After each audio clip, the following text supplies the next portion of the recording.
Personal leadership. What is it? What do we need it? Why is it important? So today we're going to be having Dr. Nigel Chanakira helping us with answering those questions. My name is Tediwa Madava and welcome to my channel, Business Conversations with Tediwa. So let's do this.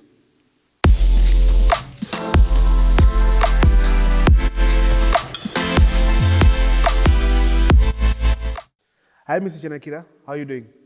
Thank you very much for joining us. It's an honor having you on this channel. Thank you, Tadiwa, for having me. And greetings to all your viewers. All right, so it's good having you on board. So for those who don't know who you are, could you please give us a brief background about yourself, who you are, what it is that you do? Okay, I think as far as I'm concerned, I am a 55-year-old now, leader. And I believe that I have had leadership ingrained in my DNA from a very young age. I happen to be the oldest child in my parents' family. And so the position of leadership was kind of thrust upon me right from an early age. And going through school, you know, being a class monitor, a head boy, deputy head boy, prefect, soccer captain, you know, all those were leadership positions that I was able to obtain or to be thrust into as I grew up. And so leadership comes naturally to me. I've gone on obviously in business where I ended up leading teams just as an economist, initially in terms of managerial positions, and then to become the youngest director in the banking industry at age 24. I then also became a business leader by forming my own business group at a very delicate age of 28.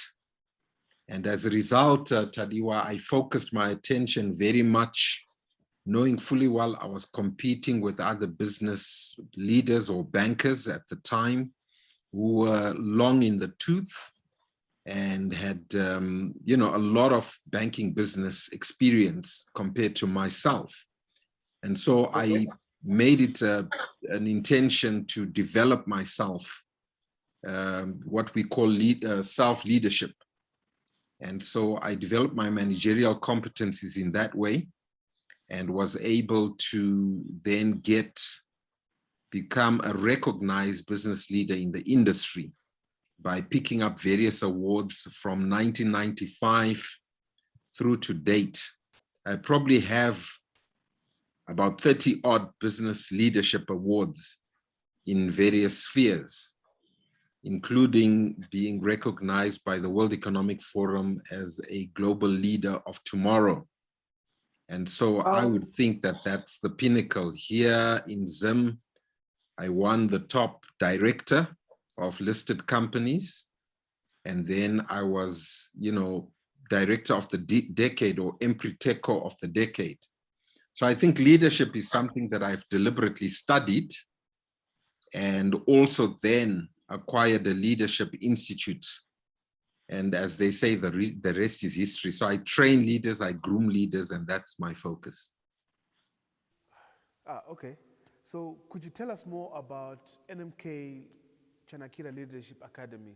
I know that you do work with LMI, SMI, and FMI. Could you give us a bit of information on those courses that you're doing for those that would like to develop their personal leadership to the next level? Okay, so obviously, given my very broad experience in leadership training, I was always very keen to plow back into my community and society and develop other leaders. I've always done that in my businesses in terms of succession planning, but specifically with SMI, LMI, and FMI, which essentially are Success Motivation International, Leadership Motivation Management International, and Family Motivation International. These all became, you know, the best leadership processes that I had ever gone through. And I have very simple tastes in that I believe in the best. And I joined up the faculty of SMI, LMI, and FMI in the year 2001. Okay, sir. So, no, And we'll be expecting a lot subsequently, more I've from never you, and regretted I that. think this is a wonderful And journey that you're on. I therefore have For those that are coached and actually interested in facilitated some the of the courses that development are of offered over by 2,000 leaders NMK, personally, the Chanakira and Leadership Academy, probably in the I'm region going of to link the 6,000 information in the leaders, description below. within Southern Africa through the business in the last 20 odd years. Okay, sir. So, no, we'll be expecting a lot more from you, and I think this is a wonderful journey that you're on. For those that are actually interested in some of the courses that are offered by NMK, the Chanakira Leadership Academy, I'm going to link the information in the description below. So in this channel, we talk a lot more to the smaller businesses, and most of them are solely owned. They have like just one owner at the top. And most of those people do need to increase, or they do need to develop their personal leadership. In your opinion, what is personal leadership and why is it important to businesses, especially small businesses? Okay, well, Tadiwa, I was young too. I may be 55 now, and I've reflected on my own journey in business. And I realized that the best benefit I ever got out of my own process in learning to be a leader was through self-development. In other words, a young person like yourselves or anybody out there must first and foremost focus on leading themselves before they can lead others. That's very true. And that is a journey which SMI, FMI, and LMI make so easy, in the sense that it is a set program that allows you to delve into some introspection of asking the question, who am I and why am I here? And then you embark on that journey, particularly for business, with an eye of, looking introspectively, and then also having an experienced practitioner take you through the paces. And I dare say, it's not often that you can get, a business champion or a business leader, an award-winning leader, to actually spare the time to offer you mentorship, which I think is Africa's greatest tragedy. Okay, that actually makes sense. So right now we are in COVID times. Things are tough, and we've had to actually have people work from home. We have had people working away from us. We haven't seen some of our colleagues in a while.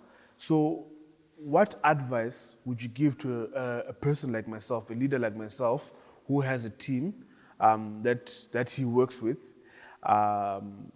And this person is like a distance away. This person is like 100 kilometers away. So what advice would you give to a person that is running a business and they're not seeing let's say their employees, for example? Well, I think essentially I agree with you. These are unprecedented times with what COVID-19 has brought onto the world at large. And from that perspective, one can comfortably say we are living in a new norm. It's a new era where, the way we did things traditionally, such as being mentored physically one-on-one, is not necessarily always possible. And in fact, is deemed sometimes as dangerous. And so we've got to upscale, as we've had and done within the SMI, LMI, and FMI family, where we now do digital online facilitation. And the personal side comes through interacting, still eyeball to eyeball, through sessions such as Zoom or, Skype or Microsoft Teams, whatever technology you're using. You might even use WhatsApp calls, for that purpose.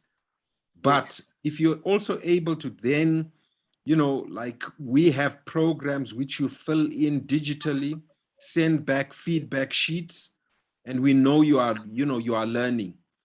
The advantage of digital learning is we are also able to track, how often you are listening to our audios, whether you filled in your feedback sheets, whether you filled in your self-evaluation forms, and all that is actually sent back to our servers. And therefore, we are able to assess you up close and personal. In fact, the digital age, in my view, has given our business the cutting edge. And so you've got to look for the opportunities, even where there appears to be a crisis. The next question I want to talk about, I've been really eager to ask you. Your business is actually based on motivation. But I did read somewhere that motivation only takes you so far. And you would actually need a lot more willpower to take you forward rather than motivation. And a lot of us young people or young business people, we look at motivation as a thing that we really do need to move forward or to do something. But that really does run out. So in your opinion, what is the importance of something like willpower as opposed to motivation?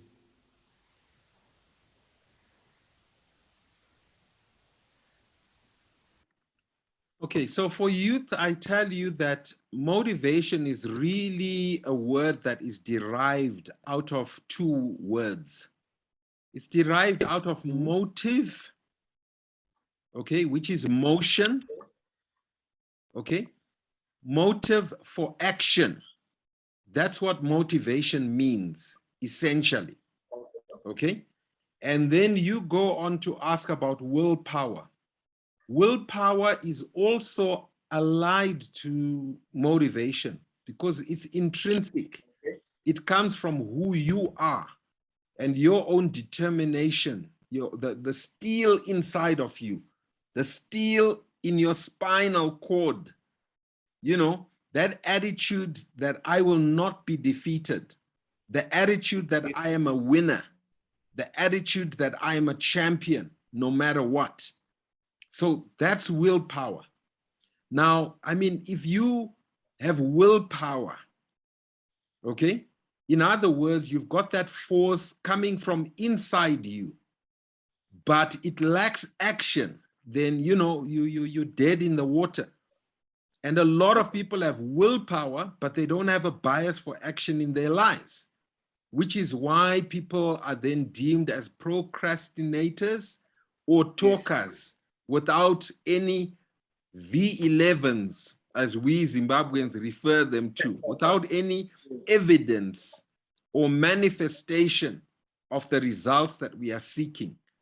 And so that's why we focus on motivation. But what's even more important, Tadiwa, more than willpower and motivation, is purpose. Yes. Why were you born? Why are you here? Why, what are you going to achieve and when and how? But the most fundamental question is found in the why. Anybody who knows why will be served by people who are asking what, how, and other such questions and where. The person who knows why they are born, why they are around, why they are in that business. We are in business to solve a problem. As SMI, LMI, SMI, we're there to say to people, you got a leadership deficiency perhaps. Let's consolidate that. And that's our reason of being, the raison d'etre, as the French would refer to it as. The reason why we survive, why we exist.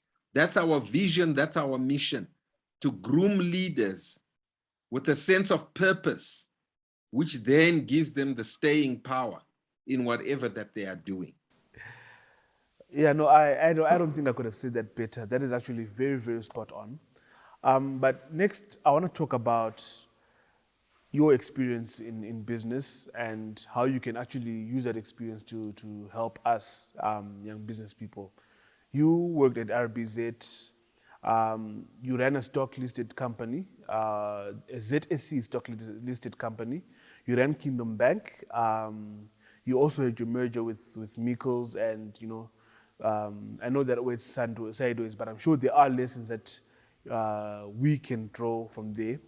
But with us young people in this economy that is actually pretty tough, what advice would you have? A lot of people were just saying, "Tungongwava ngwava." What advice would you give to us young people that are trying to build businesses to such scales? Well, I would say Zimbabwe may look like a basket case, but I think it's actually a basket full of opportunities because there is deficiency in many areas. And young people with a new mindset, young people who are motivated, young people who have willpower, young people who have a sense of purpose like you are well able to exploit the gaps. Where people see potholes, some cry, disaster. I say to you, Tadiwa, that's an opportunity to fix the potholes. It's a great opportunity to fix 94,000 kilometers of roads. They are in dire need for fixing. That's a business opportunity staring you right there. People look and say, we've got no water coming out of our taps. That's a business opportunity for you right there. Right now, that fixing of, water through people digging wells in towns or getting water deliveries by water bowsers, that's not a long-term sustainable solution. So let's look for the solution on the waterfront. Let's build dams, let's build infrastructure. Only young, energetic people like you can do that. Where people are seeing hospitals that don't have enough beds, let's fix the beds. Yeah, let's make beds. Exactly. I mean, so to me, I say, with all the disruption that has happened, your supply chains are broken. They're no longer what they were last year or the year before. Why don't we grow our own food? And guess what? We were spared of, foods that are gene enhanced. Okay, what we should be doing, we should really be focusing on our organic stuff, as opposed to these superficial foods that are in existence. So organic farming should be massive for the youth in Zimbabwe. You're a tech person applying technology to agriculture. Guess what? That, you guys are well capable of using drones, using irrigation systems, which require less water than normal in terms of consumption. All those are beckoning for young people like yourselves.